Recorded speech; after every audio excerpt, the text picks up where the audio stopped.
అనఘాష్టమి వ్రతకల్పాన్ని పట్టుకొని అవి ఎక్కువ సంపాదించుకుంటే దాని వివరాలు కూడా చెప్తాను ఎవరి దగ్గర దొరుకుతాయనేది. ఆయన వెస్ట్ మారేడుపల్లి మన హైదరాబాదులో శ్రీ నండూరి సాయిరామ్ గారు అని చెప్పి ఉంటారు. వారి దగ్గర ఇది దొరుకుతుంది అని చెప్పేసి వారే పబ్లిష్ చేయించారు ఈ పుస్తకాన్ని. వారి దగ్గర ఈ పుస్తకాలు దొరుకుతాయి. ఇంకా వివరాలు ఏమైనా కావాలనుకుంటే నన్ను ఎవరన్నా మీకు కావాల్సిన భక్తులు నాకు ఎంక్వైరీ చేస్తే నా డీటెయిల్స్ అని నేను ఇస్తాను. దాన్ని బట్టి మీరు చేసుకోవచ్చు. ఇక ఈ వ్రతము చేసేటువంటి విధానం ఏమిటి? మొట్టమొదట వ్రతము మనం అనఘాష్టమి నాడే చేస్తున్నాం అనుకుందాం. అష్టమి నాడు లేదా ఒక శుభముహూర్తాన్ని ఒక మంచి రోజున మనం చేయాలని ముందు సంకల్పించుకున్నప్పుడు ఈ వ్రతం చేయించేందుకు ముందు మనకు ఒక బ్రహ్మగారు కావాలి, పురోహితుడు కావాలి.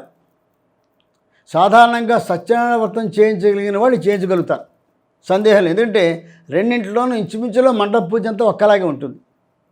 కాబట్టి సత్యనారాయణ వ్రతం ఎవరైతే బాగా చేయించగలుగుతారో ఆ బ్రహ్మగారిని మీరు పిలిపించుకొని, సాధారణంగా ప్రతి ఇంటికి కూడా ఒక ఇంటి బ్రహ్మగారు ఇంటి గురువు గారు ఉంటారు, వారు చేయించగలుగుతారు. వారికి ఈ పుస్తకాన్ని ఇచ్చి దీన్ని శుభ్రంగా చదువుకోండి మీరు వ్రత విధానం అని చెప్పి వారి చేత చేయించుకోండి. దీనికి ఏమిటంటే ముఖ్యంగా ఒక పీఠము, దాని మీద ఒక కొత్త తెల్ల పెద్ద తువ్వాలు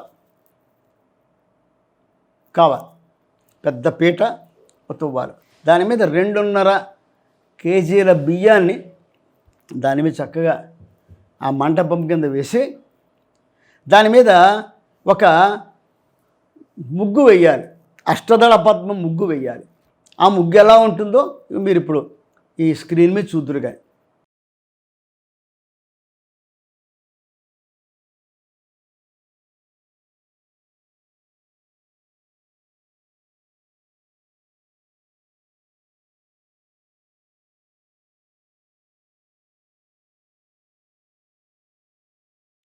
ముగ్గు ఎలా ఉంటుంది అనేది అంటే ఈ 8 అష్టదళ పద్మంలో 8 దళాల్లో కూడా అష్టసిద్ధులు మనం ఆవాహన చేస్తాం.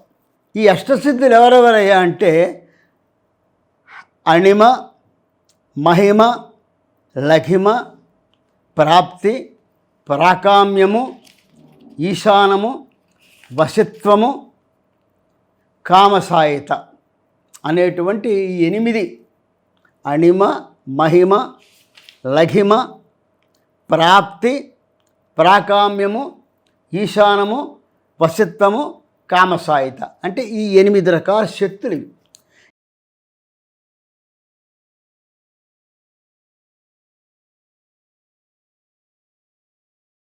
ఇవన్నీ కూడా సాధారణంగా అపారమైన యోగ సాధన చేసి తపస్సు చేసిన వాళ్ళకి ఈ సిద్ధులు వస్తాయి. భగవంతుని అనుగ్రహిస్తే అష్టసిద్ధులు వస్తాయి. కానీ సాధారణంగా యోగులు ఈ సిద్ధులు రాగానే ఇంక మేము చాలా గొప్పవాళ్ళం అయిపో అనుకొని ఆ సిద్ధులు ఉపయోగించడం మొదలుపెట్టి ప్రజల్ని ఆకర్షించే ప్రయత్నం చేసి దానికోసం తన తపస్సు అంతా వ్యర్థం చేసుకొని భ్రష్టులు అయిపోతూ ఉంటారు. ఎవరైతే నాకు సిద్ధులు అక్కర్లేదు, నాకు నీ పాదాలే కావాలని ఎవరైతే పట్టుకుంటారో వాళ్ళకి సిద్ధులు ఉంటాయి, వాళ్ళ దగ్గర ఉంటే ఎక్కడికి పోవు, కానీ వాళ్ళు దాన్ని ఉపయోగించరు. వాళ్ళు సిద్ధపురుషులు అవుతారు, వాళ్ళు భగవంతుడికి చేరువవుతారు.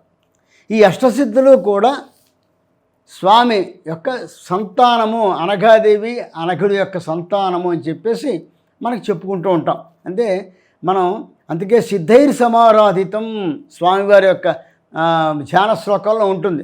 బాలకప్రం ఇంద్రనీలజిట్లం భస్మాంగరాగోజ్వలం శాంతం నాద విలీన చిత్తపవనం శార్దూల చర్మాంబరం బ్రహ్మజ్ఞై సనకాదిభి పరివృతం సిద్ధే సమారాధితం దత్తాత్రేయం ఉపాస్మహే హృదముదాం జేయన్ సదాయోగిభి అనేటువంటి భృగు మహర్షి రాసినట్టు ధ్యాన శ్లోకంలో భృగు సంహితలో ఉంది. ఇది ధ్యాన శ్లోకంలో సిద్ధై సమారాధితం అష్టసిద్ధులు కూడా ఆయన చుట్టూ ఉంటాయి అనేటువంటి విషయాన్ని అక్కడ మనకి చెప్తారు. అదేవిధంగా అందుకోసం అని చెప్పేసి ఈ అష్టదళముల్లో కూడా అష్టసిద్ధులను ఆవాహన చేస్తాం మనం. కాబట్టి ఆ అష్టదళ పద్మం వేసి ఆ మధ్యలో ఉండేటువంటి ఆ వృత్తంలో మనం తూర్పుగా కూర్చుంటాం కాబట్టి మనకి ఎడమ భాగంలో ఒక వృత్తం గీసి అక్కడేమో దత్తస్వామి, కుడి భాగంలో ఆ స్వామి పక్కనే, అంటే స్వామికి ఎడవ భాగం మన కుడి భాగంలో అక్కడ ఒక వృత్తం గీసి అందులో అనఘామాతను ఆవాహన చేస్తాం. దీనికి ఎలాగా అంటే సాధారణంగా చాలామంది చెప్పడం ఏంటంటే దర్భలతో ఆవాహన చేసేయమంటారు. దర్భ ప్రతిమ అంటారు దాన్ని. దర్భలతో ఆవాహన చేసేసి మిగిలినటువంటి ఈ 8 అష్టసిద్ధులకు కూడా తమలపాకు, వక్క, ఒక ఖర్జూరంతో ఆవాహన చేసి సరిపోతుందంటారు. ఈ సరిపోయే వాపక్షమే. కానీ కలశ ప్రతిష్ఠ కనుక చేసుకున్నట్లయితే అందులో ఉండే వైభవం చాలా గొప్పగా ఉంటుంది. అందువల్ల ఈ 10 అంటే అష్టసిద్ధులు అమ్మవారు అయ్యేవారు. ఈ 10 మందికి కూడా ఆవాహన చేయడానికి 10 కలశాలు అవసరం అవుతాయి. కలశ ప్రతిష్ఠ 10 కలశ ప్రతిష్ఠలు ఉంటాయి. సాధారణంగా మట్టి ప్రతిమలు పెట్టుకుంటే చాలా శ్రేష్టం. అయితే బంగారము లేకపోతే మట్టి, ఈ రెండే. ఇక మిగిలిన వెండి తప్పితే రాగి. అందరూ బంగారం పెట్టలేము, అందరూ వెండి పెట్టలేరు. మహా అయితే రాగి పెట్టుకోవచ్చు మనం, పెద్ద కష్టం కాదు. అది కూడా చేయలేని వారు 8 మట్టి ప్రమితలు, 8 అష్టసిద్ధులకి. అదేవిధంగా అమ్మవారికి అయ్యవారికి కూడా 2 కలశాలు, ఏ ఇత్తడిది కానీ రాగి కానీ కలశాలు ఉంటే వెండి పెట్టుకొని ఆ 2 అంటే ఇవి ముందు సిద్ధం చేసుకోవాలి. అంటే ఏంటనమాట 8, 2 10 కలశాలు సిద్ధం చేసుకోవాలి. ఈ 10 కలశాలకి కూడా పైన పెట్టడానికి 10 కొబ్బరికాయలు సిద్ధం చేసుకోవాలి. అంటే బాగా పీచు పైన ఉండేటువంటిది. పైన అంటే శిఖం ఉంటుంది కొబ్బరికాయకి, మిగతా అంతా తీసేస్తారు, పైన శిఖం ఉంటుంది. అటువంటి కొబ్బరికాయలు 10 కొబ్బరికాయలు సిద్ధం చేసుకోవాలి. అదేవిధంగా 10 జాకెట్టు గుడ్డలు, మన సత్యావర్తానికి కొబ్బరికాయ జాకెట్టు గుడ్డ పెడతాం కదా, ఆ విధంగా 10 జాకెట్టు గుడ్డలు సిద్ధం చేసుకోవాలి. అదేవిధంగా 10 కలశాలకి కూడా వేయడానికి 10 పూల మాలలు సిద్ధం చేసుకోవాలి. పూల దండలు కాదు, చిన్న మాలలు. ఈ 10 కలశాలకి కూడా పూలమాలలు వేయాలి. పూలమాల అంటే పెద్ద పెద్ద దండలు వేయక అక్కడ పట్టం. అక్కడ ఒక మూర ఉండేటువంటి మాలలు మనకి ఈ మార్గశిర మాసం అంటే మరీ చామంతులు అటువంటివి అయితే మనకి బరువు అయిపోతాయి. కాబట్టి చక్కగా ఏ కాడమల్లు, కనకాంబరాలు ఇటువంటి ఉన్న మాలలు ఏమైనా ఉంటే చక్కగా వేసి వాటి పెడితే మంచి వైభవంగా కనబడుతూ ఉంటుంది మనకి. ఇది సిద్ధం చేసి పెట్టుకోవాలి. అంతేకాకుండా ఈ ముగ్గు పసుపు కుంకుమలతో ముగ్గు వేయాలి.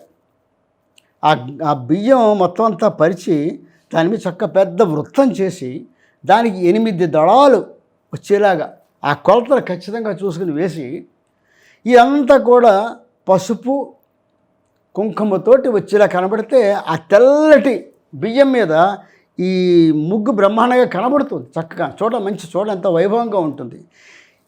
ఈ దళాల్లోనూ ఈ మధ్యలో కూడా ఈ కలశాలు పెట్టి ఆ వైపు చక్కగా జాకెట్ అది పెట్టి, అంటే ఇంకోటి మామిడి కొమ్మలు, ఇవన్నీ పెట్టడానికి మామిడి కొమ్మలు కావాలి.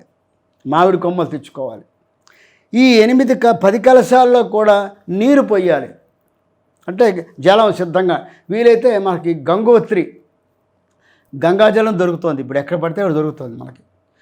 కొద్దిగా నీళ్లు, కొద్దిగా గంగ కొద్దిగా వేసుకొని ఆ 10 కలశాలకి సరిపడే గంగాజలం దగ్గర పెట్టుకున్నట్లయితే అదొకటి పెట్టుకోవాలి. ఈ 10ంటికి 10 మామిడి కొమ్మలు పెట్టుకోవాలి. అంటే మామిడి ఆకులు ఉన్నటువంటి చిన్న కొమ్మలు పెట్టుకోవాలి.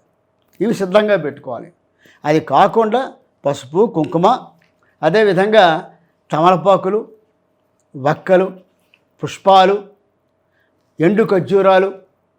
అంటే ఇప్పుడు సత్యావ్రతానికి ఏ విధంగా అయితే మంటపారాధన చేస్తామో అంత మంటపారాధన దీనికి కూడా చేయాలి.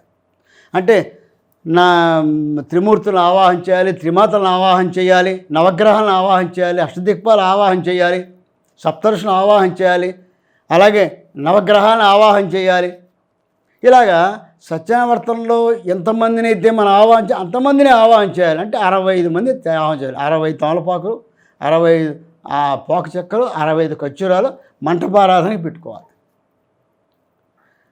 ఈ విధంగా అలాగే 65 రూపాయి కాసులు కూడా పెట్టుకోవాలి. రూపాయి కాసు చిల్లర కావాలి. దగ్గర మొత్తం అందరికి కలిపి ఒక 70-75 రూపాయలు ఖర్చు అవుతాయి. ఆ 70 రూపాయి కాసులు పెట్టుకోవాలి అక్కడ. ఇవి సిద్ధంగా పెట్టుకోవాలి.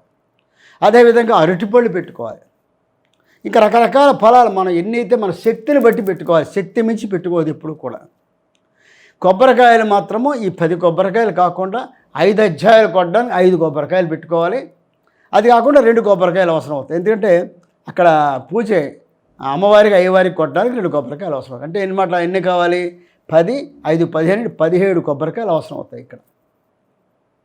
ఇది మనకు కావాల్సినటువంటి లెక్క. ఇది కాకుండా మనం ఈ రూపాయి కాసులు ఇవన్నీ పెట్టుకున్న తర్వాత ఈ తోరము కూడా రెడీ చేసి పెట్టుకోవాలి. తోరం అంటే 3 రంగులు, ఎరుపు, పసుపు, తెలుపు.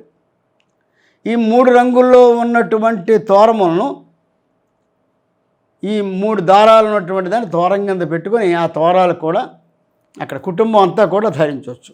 కుటుంబానికి కావాల్సినటువంటి అందులో కూడా పెట్టుకొని ఆ తోరాలన్నీ కూడా అమ్మవారి అయ్యవారి కలశాల మధ్య పెట్టి పూజ అయిన తర్వాత ఆ తోరాన్ని కట్టుకోవాలి.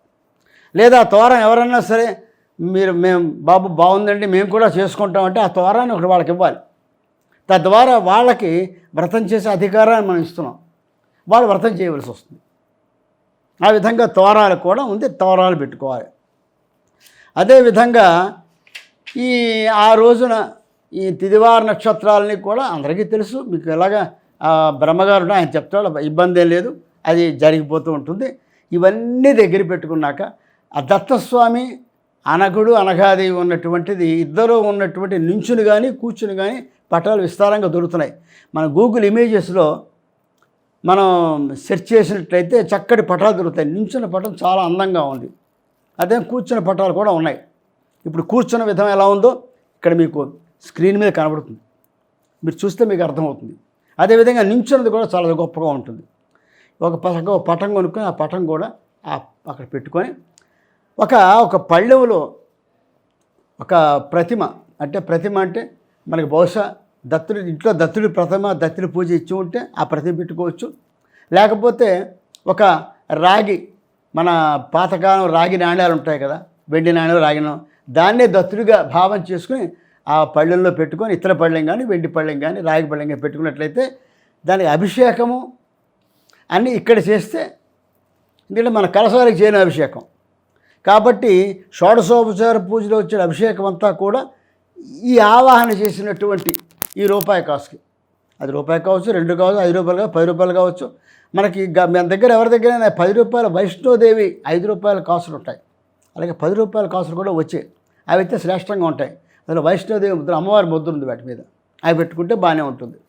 లేదా ఒక రాగి పాత రాగి రూపాయలు ఉండే పాత వెండి రూపాయలు ఉండే చాలామంది దాచుకుంటారు. అవి పెట్టుకోవచ్చు.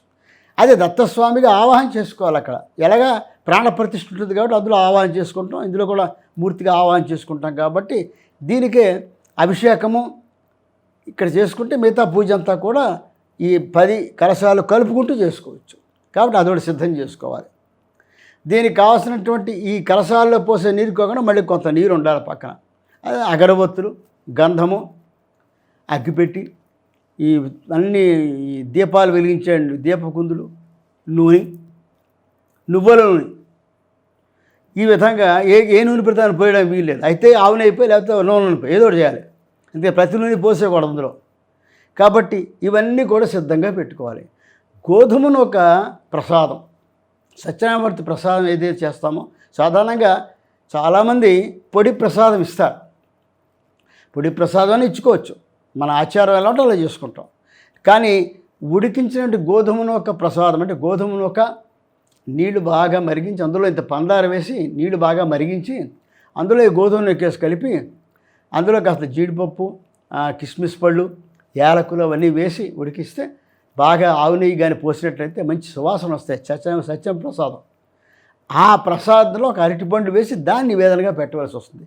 అదేంటి, మనం పెట్టే మహానివేదనతో పాటు ఇది అంటే ఎలాగ మనం ఏదైతే తింటామో ఆ రోజున అన్నము, ఏవో కూర, పప్పు, ఏదో పులిహార ఏవో చేసుకుంటాం కదా ప్రసాదానికి, దాంతోపాటు ఇది చాలా ప్రాముఖ్యము. ఈ గోధుమ పిష్ట ప్రసాదం చాలా ముఖ్యం ఇక్కడ. ఇది కూడా సిద్ధం చేసి పెట్టుకోవాలి. ఇవన్నీ పెట్టుకుంటే చక్కగా, అంటే ఇదన్నీ ఎప్పుడు పెట్టాలి, ముందు రోజు ఎవరు పెట్టరు, ఇవన్నీ కూడా ఆ రోజునే పెట్టుకోవాలి.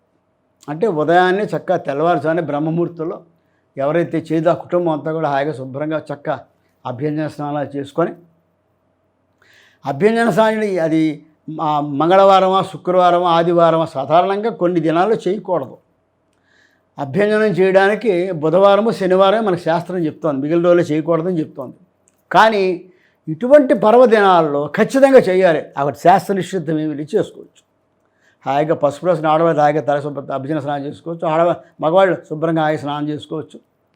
స్నానం చేసేసి చక్క తిలకధారణ చేసుకొని మంచి పట్టుబట్టలు ఉన్నట్టు శుభ్రమైన బట్టలు, అప్పటివరకు బాడనివి అంటే కొత్తవని కాదు, ఇస్త్రీ చేయించుకున్నా సరే ఇది మంచి బట్టలు శుభ్రమైన బట్టలు కట్టుకొని మీ సాంప్రదాయాన్ని అనుసరించి, అంటే ధోతి కూడా ఉంటారు, లుంగి కట్టుకుంటారు, కండువాడు మీద ఖచ్చితంగా భుజం మీద కండువా ఉండాలి, చొక్కాలు బనీలు ఉండకూడదు. చక్కగా పెట్టుకుని కూర్చోని పీటలు పెట్టుకొని బ్రహ్మగారికి పీట ఏర్పాటు చేసి ఈ మంటపాన్ని ముందు తయారు చేసుకోవాలి. పొద్దున్నే నేను చెప్పిన మంటపాన్ని ముందుగా మంటపం తయారు చేసుకోవాలి. మీ వల్ల కాదు, మీ బ్రహ్మగారిని రమ్మని చెప్పండి, ఆయనచే తయారు చేయించండి. ఈ పద్ధతి ప్రకారం చేయించి అక్కడ చక్కగా ఈ కలశాలను పక్కనే పెట్టుకోవాలి, అప్పుడే పెట్టకూడదు. పటాలు మాత్రం పెట్టుకుంటాం మనం.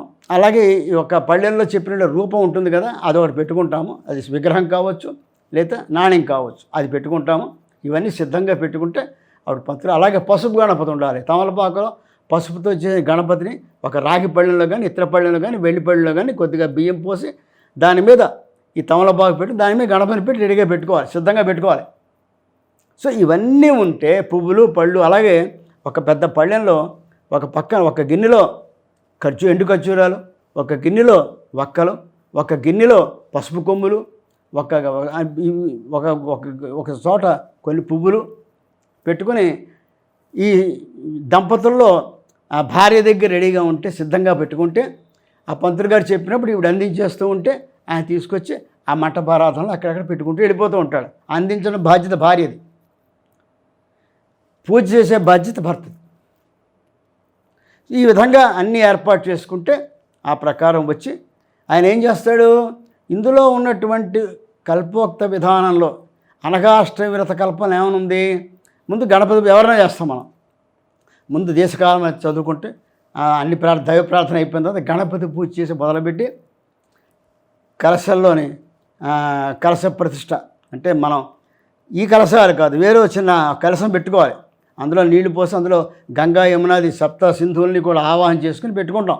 దాంతో మనం చేసే అభిషేకాన్ని దాంతో ఉంటాయి, ఆచమనం అన్ని దాంతో ఆ నీళ్ళతో చేస్తాం. అంటే మన ఆచమనం చేసేటువంటి పాత్ర వేరు, కలశంలో ఉండే పాత్ర వేరు. ఆ కలశం కోసం పెట్టే పాత్ర వేరు, కొంచెం పెద్దది పెట్టుకోవాలి. ఇవన్నీ నీళ్లు వదిలేయడానికి ఒక పళ్ళెం ఒకటి పెట్టుకోవాలి. అక్షంతలు ఉండాలి, సిద్ధంగా ఉండాలి. పక్కన పసుపు కుంకుమలు, అక్షంతలు, గంధం ఇవన్నీ పక్కన రెడీగా ఉండాలి, సిద్ధంగా ఉండాలి. అగ్గిపెట్టి ఉండాలి, ప్రతి దగ్గర ఉండాలి. కొబ్బరికాయలు కొట్టడానికి కొబ్బరికాయలు కొట్టేటువంటి ఉంటే మధ్య లేకపోతే ఒక కత్తో లేకపోతే ఒక సుత్తో ఏదో దగ్గర పెట్టుకోవాలి. ఇవన్నీ సిద్ధంగా పెట్టుకోవాలి. ఈ నీళ్లు పోయడానికి మళ్ళీ వేరే ఒక గిన్నెడు సిద్ధంగా పెట్టుకోవాలి. ఇవన్నీ ఉంటే ప్రశాంతంగా గడిచిపోతుంది, ఎవరిని పరుగులు పెట్టించక్క లేకుండా. ఇవన్నీ ముందుగా చూసుకోవాలి. ఇవన్నీ సిద్ధం చేసి పెట్టుకుంటే గణపతి పూజ అయిన తర్వాత ముందుగా ఏం చేస్తారంటే ఈ అష్టసిద్ధుల్ని ఆవాహన చేయాలి. అష్టసిద్ధుల్ని కూడా ఆవాహన చేయాలి. ఎట్లా చేస్తారు ఆవాహన అంటే దానికి ఒక పద్ధతి ఉంది. దానికి ఒక పద్ధతి. ఈశాన్యంలో అణిమా సిద్ధిని ఆవాహన చేస్తాం. ఆ తర్వాత తూర్పున మహిమా సిద్ధిని ఆవాహన చేస్తాం. ఆ తర్వాత ఆగ్నేయ దిక్కులో లఘిమా సిద్ధిని ఆవాహన చేస్తాం. దక్షిణంలో ఈశిత్వ సిద్ధిని ఆవాహన చేస్తాం. అదేవిధంగా నైరుతి భాగంలో ప్రాప్తి అనేటువంటి సిద్ధిని ఆవాహన చేస్తాం. పశ్చిమ భాగంలో కామసాయిత సిద్ధిని ఆవాహన చేస్తాం. వాయవ్య భాగంలో ప్రాకామ్యం అనేటువంటి సిద్ధిని ఆవాహన చేస్తాం. ఉత్తరంలో వశత్వం అనేటువంటి సిద్ధిని ఆవాహన చేస్తాం. అంటే 8 సిద్ధులు ఆవాహన అయిపోతాయి. 8 దిక్కులకి 8 సిద్ధులు ఆవాహన చేసిన తర్వాత అప్పుడు అమ్మవారిని ఆవాహన చేయాలి. అమ్మవారిని ఆవాహన చేసే ముందు 8 సిద్ధులు ఆవాహన అయిన తర్వాత మంటప పూజ జరగాలి. మంటపానికి అందరినీ మనం ఆహ్వానిస్తాం. అంటే ముందుగా అమ్మవారిని ఆవాహన చేసి తర్వాత అయ్యవారిని ఆవాహన చేయాలి. ఆవాహన చేసేటప్పుడు ఆ కలశంలో ఆయన చెప్పినప్పుడు ఆ నీళ్లు పోసి నీళ్లు, ఒక నాణ్యము, పసుపు, కుంకుమ, పుష్పము ఇవన్నీ వేసి చక్కగా అందులో ఈ మామిడి కొమ్మలు పెట్టి దాని మీద ఒక కొబ్బరికాయ పెట్టి దాని మీద జాకెట్ పెట్టి ఆ పడంగా తీసుకెళ్ళి అమ్మవారికి కేటాయిన స్థానంలో అది పెట్టాలి. అలా అయ్యవారి కేటాయిన స్థానంలో అది పెట్టాలి. ఈ చిత్రంలో 2 బీజాక్షరాలు ఉన్నాయి. ద్రాం, శ్రీం అని 2 బీజాక్షరాలు. ద్రాం అనేటువంటిది దత్తబీజం, శ్రీం అనేటువంటిది లక్ష్మీ బీజం. అయితే ఎవరో గొప్ప ఉపాసకులు, పండితులు, వేదాంగవేత్తలైనటువంటి వాళ్ళైతే ఈ బీజాక్షరాలు రాసి చేసుకోవచ్చు, తప్పులేదు. కానీ అందరూ మాత్రం ఇది రాయకండి, అవదు. ఎందుకంటే ఆ శక్తిని మనం భరించగలిగే శక్తి మనకు కావాలి. అందువల్ల ఈ బీజాక్షరాలు తప్పుగా రాయడం కూడా అది వక్రీకరిస్తాయి. కాబట్టి బీజాక్షరాలు మాత్రం ఎవరు రాయకండి. ఉపాసకులు ఏ ఉపాసన అన్నా సరే పర్వాలేదు, దత్తోపాసన ఉండక్కర్లేదు. ఏదైనా మంత్రం తీసుకున్నవాళ్ళు, మంత్రసిద్ధి ఉన్నవాళ్ళు, పూర్ణదీక్ష ఉన్నవాళ్ళు, అదేవిధంగా వేదాంగం చెందిన పండితులు, ఇటువంటి వాళ్ళు ఎవరైనా ఉన్నట్లయితే వాళ్ళు బీజాక్షరాలు రాసుకుని బీజాక్షర సహితంగా కనుక స్వామిని అమ్మవారిని ఆవాహన చేస్తే ఇంకా ఫలితం వైభవంగా ఉంటుంది. లేని వాళ్ళు మనకంత భరించడం మనకు వద్దనుకుంటే రాయకపోయినా తప్పులేదు. కాబట్టి అలా లేకుండా లేకుండానో ఏ బీజాక్షరం అయితే ఉందో, ఏ స్థానం అయితే మనం అమ్మవారికన్నా ఆ స్థానం అమ్మవారిని, ఏ స్థానం అయ్యవారికన్నా ఆ స్థానంలో అయ్యవారిని అక్కడ ఆ 2 కలశాలు కూడా ప్రతిష్ఠ చేసిన తర్వాత సమస్తమైన దేవతల్ని ఆహ్వానించాలి. అంటే సత్యావర్తనలో చెప్పిన విధంగా ఏ విధమైతే మంటపంలో మంటపావాహన చేస్తామో ఆ విధంగా మంటభావం అంటే ఈ వైభవాన్ని చూడడానికి స్వామి అంత వైభవంగా ఉండే స్వామిని అష్టసిద్ధి చూడాలంటే సమస్త దేవతలు రావాలి, వచ్చి తీరాలి అంతే. ఎందుకంటే ఈయన సర్వాధినేత, సమస్తమైన సృష్టికి అధిపతి, ఈయన సమస్త దేవతలకి అధిపతి, ఈయన బ్రహ్మ విష్ణు మహేశ్వరులు కూడా అధిపతి దత్తుడు. కాబట్టి అందరూ రావాల్సిందే, అందరినీ పిలుస్తాం. ఇంకో విశేషం ఏంటంటే మన సత్యావర్తనలో కూడా అందరినీ పిలుస్తాం. సత్యనారాయణ స్వామి అంటే ఎవరు? ఆయన స్వయం దత్తుడు. ఎందుకంటే మీరు అన్నవరం వెళ్ళినప్పుడు ఒక్కసారి మూలవిరాట్ దర్శనం చేసుకుంటాం, పక్కన శివుడు ఉంటాడు. తర్వాత మూలవిరాట్ కింద అంతస్తులో మనం మళ్ళీ ప్రదర్శన చేస్తాం. అక్కడేంటి పెద్ద శివలింగంలో ఉంటుంది. అక్కడ అధోముఖంలో కమలం ఉంటుంది. ఆ కమలం బ్రహ్మ, ఆ పైన శివుడు ఆ పైన వీర వెంకట సత్యనారాయణ స్వామి వారు, పక్కన సత్యవతి అమ్మవారు, కుడి పక్కన పరమశివుడు ఉంటారు. అంటే ఆయన చెప్పడం కూడా మనం హిరణ్యగర్భ హరిహర స్వరూప వీర వెంకట సత్యనారాయణ స్వామి చెప్పుకుంటాం. అంటే ఇక్కడ త్రిమూర్తి స్వరూపం. అది ఎక్కడ త్రిమూర్తి స్వరూపం అంటే దత్తుడే. కాబట్టే ఆయన విశ్వానికి అధిపతి. అందువల్ల సమస్తమైన దేవతలు మనం ఆవాహన చేస్తాం. అదేవిధంగా ఇక్కడ కూడా సమస్తమైనటువంటి దేవతలుగా మంటపాన్ని ఆవాహన చేసిన తర్వాత అప్పుడు దత్తస్వామికి ఆ ఆవాహన చేయడం ఏం చేయాలి? ఒక్కొక్కరిని కూడా మన అతిథులు సత్కరించాలి. కాబట్టి వాళ్ళందరికీ కూడా చక్కగా ఒక పువ్వు అంటే పుష్పం వేయడం, పుష్పం వాళ్ళకి మనం ఎవరన్నా పెద్దవాళ్ళని రిసీవ్ చేసుకుంటాం, ఒక పుష్పం ఇచ్చి ఒక ఫ్లవర్ బొకే ఇచ్చి రిసీవ్ చేసుకుని తీసుకొస్తాం పెద్దవాడిని. అలాగే వస్తున్నారు కాబట్టి మనకి అందరు దేవతలు మన ఇంటికి వస్తున్నారు కాబట్టి మనం ఏం చేస్తామంటే ఒక తామలపాకు, ఒక వక్క అంటే తాంబూలం ఇవ్వాలి. వచ్చిన ప్రతి అతిథికి కూడా తాంబూలం ఇవ్వాలి. వాళ్ళకి ఏమైనా ఫలం పెట్టాలి, ఎండు ఖర్జూరం ఫలం. వాళ్ళు ఏం చేసి సంతోషిస్తారు. ఆ ఫలం వాళ్ళకి పెట్టి ఓ పువ్వు ఇచ్చి సత్కారం రిసీవ్ చేసుకొని చక్కగా అవన్నీ పెట్టి ఆయా స్థానాలు వాళ్ళని కూర్చోబెట్టి తర్వాత ఈ మంటపం మొత్తానికి పూజ చేస్తాం. ఫస్ట్ మొట్టమొదట అంటే మంటపం మొత్తానికి కూడా చక్కగా ఈ అన్ని ఉపచారాలతోటి పూజ చేస్తాం. చేసి మంటపాన్ని హారతిస్తాం, అగరొత్తులతో ధూపం వేస్తాం, నైవేద్యం పెడతాం మంటపం మొత్తానికి. అందులో ఖర్జూరాలు పెట్టాం కదా, అవన్నీ నైవేద్యం పెడతాం.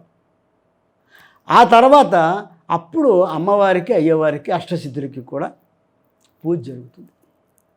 ఇందులో దత్తస్వామి అనఘామాతగా ఊహించుకున్నటువంటి ఆ ప్రతిమ మనైతే ఆ కళావాహన చేసామో ఆ ప్రతిమ అంటే దత్తస్వామి విగ్రహం కావచ్చు, నేను చెప్పినటువంటి నాణ్యం కావచ్చు పెట్టుకొని దాన్ని షోడశోపచార పూజ చేస్తాం. షోడశోపచార పూజ అంటే 16 ఉపచారములు. అంటే ముందు ప్రాణప్రతిష్ఠ, తర్వాత ఆవాహనము, స్వాగతము, ఆవాహనము, తర్వాత పాద్యము కాళ్ళు కడుక్కుందికి, అర్ఘ్యము చేయి కడుక్కుందికి. వచ్చిన కాళ్ళకి చేయి కడుక్కోవాలి కదా, తర్వాత ఆచమనీయం చేస్తారు వాళ్ళకి. ఆచమనీయం ఇచ్చిన తర్వాత ముందు సింహాసనం, రత్న సింహాసనం, ఒక సింహాసనం సమర్పించి ఆ తర్వాత వాళ్ళకి మధుపర్కం ఇచ్చి తర్వాత పంచామృతాలతో స్నానం చేయించి తర్వాత ఇక్కడ దత్తస్వామి సర్వదేవి దేవత అంటే 3 ముఖాలు ఉన్నాయి, బ్రహ్మ విష్ణు మహేశ్వర ముఖాలు కాబట్టి మహేశ్వర రూపంలో రుద్రాభిషేకం చేయాలి. విష్ణు రూపంలో పురుష సూక్తంతో, అదేవిధంగా సజ్జోజాతంతో, అదేవిధంగా అందులో అంతర్లీనంగా ఉన్నట్టు అమ్మవారు కూడా పక్కనుంది కాబట్టి త్రిశక్తి స్వరూపిణి కాబట్టి శ్రీ సూక్తంతో, దుర్గా సూక్తంతో అమ్మవారికి ఇవన్నీ కలిపి చక్కగా అభిషేకం చేసుకొని తర్వాత మళ్ళీ శుభ్రంగా నాణ్యాన్ని కానీ విగ్రహాన్ని శుభ్రంగా ఆ తీర్థం అంతా ప్రసాదంగా పక్కన పెట్టుకొని మళ్ళీ శుభ్రంగా పళ్ళకి కడిగి పెట్టుకొని ఈ స్వామివారిని అలంకరణ చేసుకొని మళ్ళీ అక్కడ పెట్టి తర్వాత వస్త్రం సిద్ధం చేసుకోవాలి. నువ్వు ఇవ్వగలిగితే చక్కగా ఒక పంచెల చాపు అది పెట్టి స్వామివారికి చూపించు, ఒక చీర చూపించు. మళ్ళీ ఎలాగ మనమే కట్టుకుంటాం, ఇబ్బంది లేదు, ఎవరికి ఇచ్చి అక్కర్లే. ఇవ్వలేదు చక్కగా ఒక దూదితోటి పసుపులో తడిపి దూది కుంకుమ పొట్టి పెట్టి ఇదే వస్త్రం స్వామి అంటే తీసుకుంటాడు. చంద్రుకో నూలిపోగు. అంత దిక్కులన్నీ వ్యాపించి ఉన్నట్టు పరమాత్మ మనం వస్త్రం ఇవ్వలేం, మన తరం కాదు. మన సంతృప్తి ప్రకారం మనం ఇవ్వడమే. ఎలాగ మనమే కట్టుకుంటాం కదా, స్వామికి చూపించే కట్టుకుందాం అంటే సంతోషం. చక్క నీకు కావాల్సిన బట్టలు అంటే ప్యాంటు షర్టు కాదు, శుభ్రమైన ధోతి, పంచెల షాప్ ధోతి కొండ కానీ ఇది స్వామికి. అమ్మవారికి ఏదైనా చక్కటి చీర జాకెట్ అవి రెండు కూడా వస్త్రంగా చూపించి అలాగే యజ్ఞం తయారు చేసి పెట్టుకోవాలి. దూదితోటి చక్కగా పొడుగ్గా తీసి మధ్యలో పసుపు తడుపుతో చివరిలో మళ్ళీ ఒక రౌండ్ చేసి కనెక్ట్ చేసేసుకుంటే అవి రెండు కలిపేసుకుంటే యజ్ఞోపేతం తయారవుతాయి. అది మీ బ్రహ్మగారు చేసి పెడతాడు. ఆ యజ్ఞోపేతాలు ఇవ్వాలి.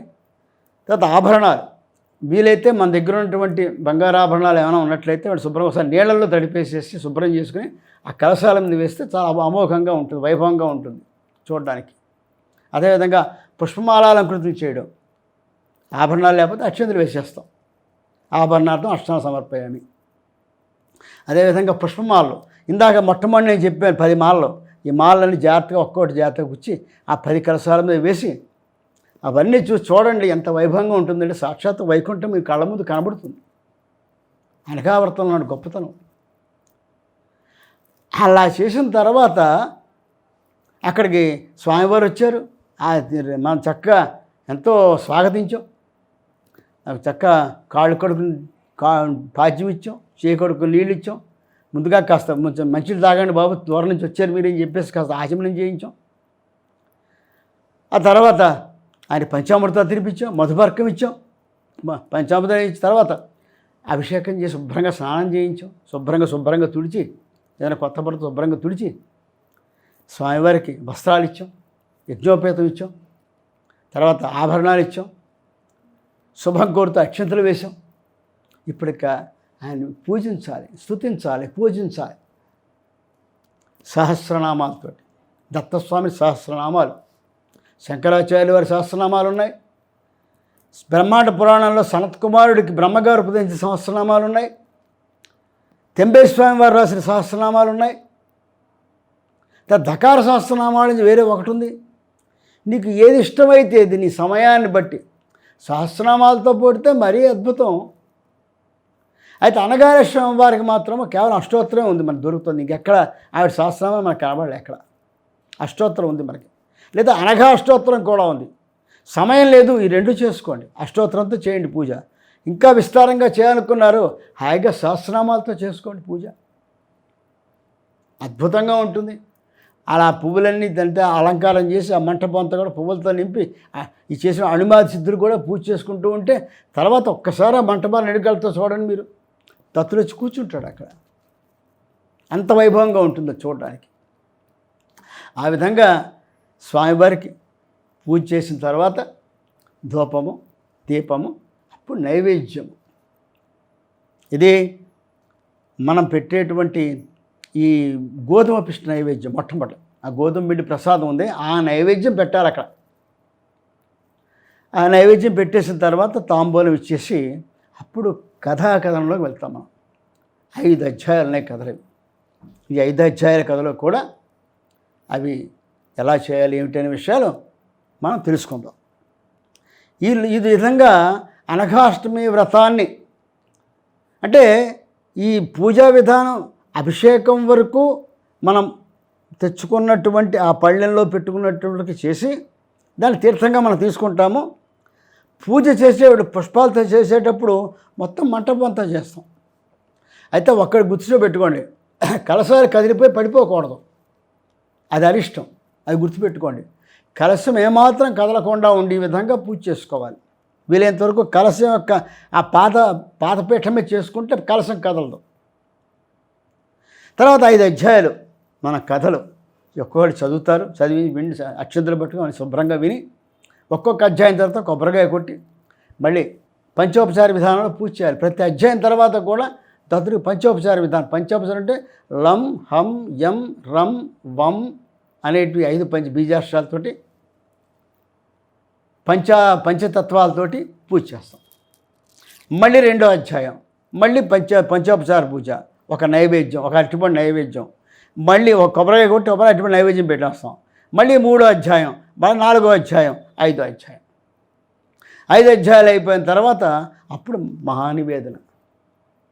అంటే మన ఇంట్లో చేసి మనం తిన్న మన బంధుమిత్రులందరూ పిలుచుకుంటాం కదా, బంధుమిత్రులు పిలుచుకుని చేస్తే వచ్చే శక్తి లేదు నీ కుటుంబం వరకు చేసుకుంటావు, శక్తి ఉంది నీ బంధుమిత్రులు పిలుచుకుంటావు, కొంత తగ్గించి చేయించుకుంటావు, లేదా విస్తారంగా చేసుకుంటావు. నీ యొక్క ఆర్థిక స్తోమతను బట్టి నీ శక్తిని బట్టి ఆధారపడి ఉంటుంది.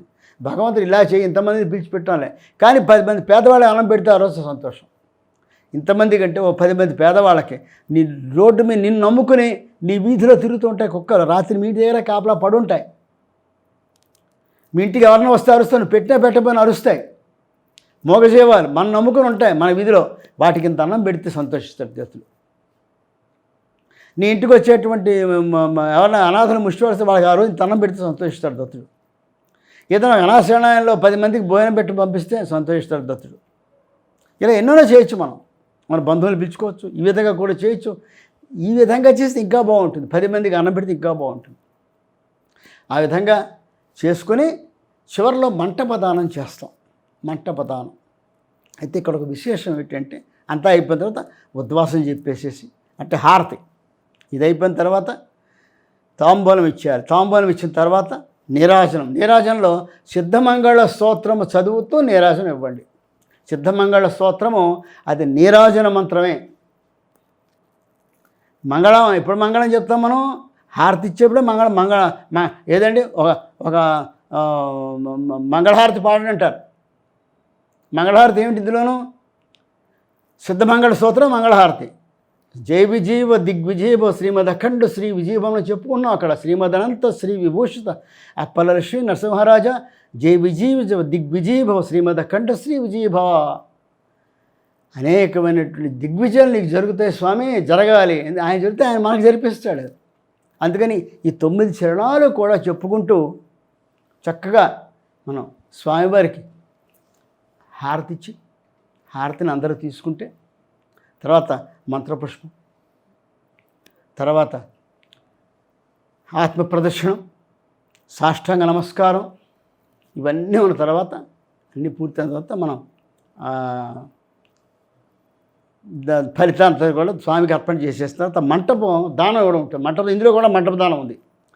అయితే బీజాక్షరములు రాసినటువంటి మంటపము, ఆ బియ్యం దాన్ని ఇంటికి ఎవరికి ఇస్తారు? అది ఆ బ్రహ్మగారికి ఇచ్చేస్తాం మనం. ఈ బియ్యం అందులో ఆ రూపాయలు అవన్నీ కూడా ఆయన పట్టుకుపోతారు. మంటపంలో వేసిన ప్రతిదీ నీ కలసాలు వెండివి అయితే ఇచ్చేయమంటే ఇచ్చే కదా మనం, అవైతే పక్కన పెట్టుకుంటాం, తీసేసుకుంటాం. మిగిలిన లోపల ఉన్నటువంటి అందులో ఉండే తమలపాకులు, వక్కలు, ఖర్జూరాలు, రూపాయి కాసులు, ఆ బియ్యము ఇవంతా కూడా గురువుగారికి వెళ్ళిపోతుంది, ఆయన తీసేసుకుంటాడు. కానీ బీజాక్షరాలు రాసినటువంటి మంటపం మాత్రము ఆయన తీసుకునే శక్తి, ఆయన భరించే శక్తి ఆయనకు ఉండదు. అది వండుకుంది వీల్లేదు. కాబట్టి ఆ జాగ్రత్తగా మూట కట్టుకొని ఆ కొబ్బరికాయ తర్వాత ఇంకో విషయం ఏంటంటే, ఈ అమ్మవారికి అయ్యవారికి కొబ్బరికాయలు పెట్టేటప్పుడు శుభ్రం నున్నగా క్లీన్ చేసేసి కొబ్బరికాయని శుభ్రం చేసేసి ఉపాసకులైనటువంటి వాళ్ళు కనుక దాని మీద బీజాక్షరాలు రాసుకున్నట్లయితే ఇంకా శక్తివంతంగా ఉంటుంది. ఈ కింద రాసే బీజాక్షరాలే కలసం మీద కూడా రాసి కొబ్బరికాయ మీద కూడా రాసుకున్నట్లయితే కుంకుమతోటి పసుపు శుభ్రంగా ఆ కాయకు పసుపు పట్టించేసి దాని మీద చక్క వేలుతో ఆ బీజాక్షరాలు ఓంకారంతో కూడిన బీజాక్షరాలు రెండు కూడా అమ్మవారు అవే రాసుకుని వాటి కలశంలో పెట్టి ప్రవేశ చేసి పూజ చేస్తే సాక్షాత్ దత్తుడు చేసినట్టే. కానీ అందరూ చేయలేరు అది. అందరినీ చేయమని నేను చెప్పను, ఉపాసకులు చెయ్యండి ఆ పని. దానివల్ల ఇంకా శక్తివంతం అవుతుంది వేసిన అనఘాష్టమి వ్రతం. తద్వారా ఏమిటంటే ఆ కొబ్బరికాయలు ఆ బియ్యం అన్నీ కూడా జాగ్రత్తగా అట్టే పెట్టుకుని ఎప్పుడైనా మీరు ఏ కృష్ణా తీరానికి వెళ్ళినప్పుడు, ఏ కురవపురం చూడడానికి వెళ్ళినప్పుడు ఇదంతా కూడా కృష్ణ జలార్పణం చేసేయండి. అందులో ఉండే జీవరాశులు తీసుకుంటే. అంతేగాని బ్రహ్మగారికి ఇవ్వకండి, ఆయన భరించలేడు. కానీ బీజాక్షరాలు రాయకుండా చేసినటువంటి బియ్యం కానీ కొబ్బరికాయలు ఉంటాయి కదా, ఆ కొబ్బరికాయలు మనం వాడుకోవచ్చు, తప్పులేదు. ఆ బియ్యం ఆ మంట మస ఇచ్చేస్తే ఆయన పట్టుకుపోతాడు, ఆయన వండుకుని తింటాడు, ఇబ్బంది లేదు. అలా ఇవ్వచ్చు. కానీ బీజాక్షరాలు రాస్తే మాత్రము అది మీరు దానం ఇవ్వద్దు. మంటపదానం చేసి అందులో ఉన్నటువంటి డబ్బులు అంతవరకు ఇచ్చేయండి, కానీ ఆ బియ్యము కొబ్బరికాయలు మాత్రం ఇవ్వద్దు. అవి 2 కొబ్బరికాయలు బియ్యలు ఇచ్చేయచ్చు, ఇబ్బంది లేదు. బీజాక్షరాలు రాసిన కొబ్బరికాయలు ఉన్నటువంటి ఆ బియ్యము బీజాక్షరాలు రాసినట్టంటే మధ్యలో 2 వృత్తాలు వేసి ద్రామ్ శ్రీమని రాస్తాం కదా, అలా రాసినట్లయితే ఆ బియ్యాన్ని తిని భరించే శక్తి మాత్రం ఆయనకు ఉండదు. ఆయన ఇబ్బంది పెట్టినట్టు అవుతుంది.